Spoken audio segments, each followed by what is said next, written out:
देखिए, मध्य प्रदेश सनाड्य ब्राह्मण का सम्मेलन था इंदौर में। उसमें मंच से हमने घोषणा की है, यह घोषणा व्यक्तिगत है हमारी, कि जो भी नवयुगल 4 संतान उत्पत्ति करेंगे उनको 1 लाख रुपए का पुरस्कार प्रदान करेंगे। और यह हमारा संकल्प है, और यह हमारा सामाजिक संकल्प है। परशुराम कल्याण बोर्ड इसको कटिबद्ध रहेगा, जो कहा है उसको पूरा करेगा। परशुराम कल्याण बोर्ड की ओर से घोषणा की गई है या आपकी? मेरी व्यक्तिगत घोषणा है। क्या उद्देश्य है? इसका उद्देश्य यह है कि सनातन धर्मावलंबियों में सनातन को आगे बढ़ाने के लिए सर्वप्रथम ब्राह्मण की आवश्यकता है। वेद पाठी ब्राह्मणों की नित्य कमी होती जा रही है। जो बड़े बड़े मठ और साधु सन्यासी हैं, उनको अपने शिष्यत्व के लिए पठित ब्राह्मण मिलना बहुत कठिन हो गया है। सन्यास की दीक्षा देने के लिए हमारे सन्यासी, मेरी अनेक महामंडलेश्वरों से, बड़े बड़े सन्यासियों से बातचीत होती है, उन्होंने कहा है कि हमको पढ़ा लिखा ब्राह्मण बालक बटू नहीं मिल सकता, नहीं मिल पा रहा है, बहुत कठिन हो गया है। तो एक ब्राह्मण परिवार का वेद पाठी होगा, संस्कृति का स्नात विद्वान होगा, तो वह सनातन की सेवा करेगा और एक देश की सेवा के लिए समर्पित होगा, और एक जो अपने परिवार को चलाने के लिए उपक्रम करना है, रोजगार करना है, उसके लिए देश देशांतर में नौकरी, व्यापार, जो कुछ भी करना परिवार को चलाने के लिए करेगा। और एक संतान घर पर रहकर अपने माता पिता की सेवा करेगी। ये इसके पीछे मेरी मूल भावना है।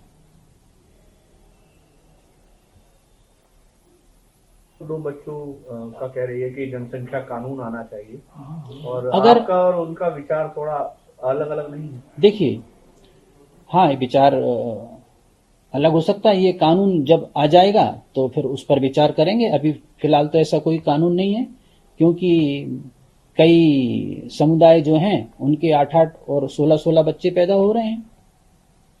तो सनातन धर्मियों पर ही उंगली क्यों उठाई जाती है कि वो कम बच्चे उत्पन्न करें?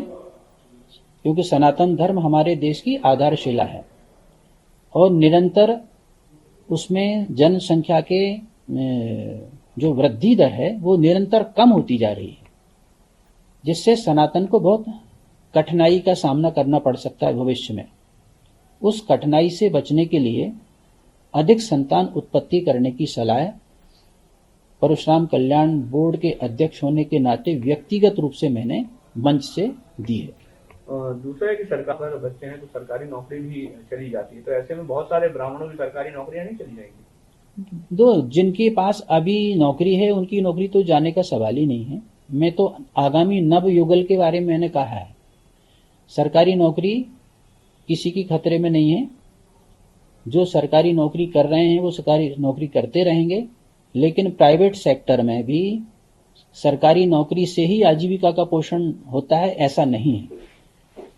प्राइवेट सेक्टर में इतने उपक्रम हैं, आपके पास ज्ञान होना चाहिए, नॉलेज होना चाहिए। आपके पास अगर ज्ञान है, नॉलेज है, कौशल है, तो आप पूरे विश्व में कहीं भी अच्छे से अच्छा रोजगार प्राप्त कर रहे हैं। और इसके कई उदाहरण आपके सामने हैं।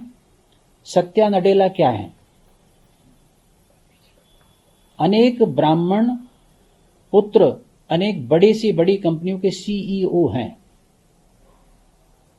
त्रिपाठी हैं, द्विवेदी हैं, तिवारी हैं, मिश्रा हैं, अनेक ब्राह्मण।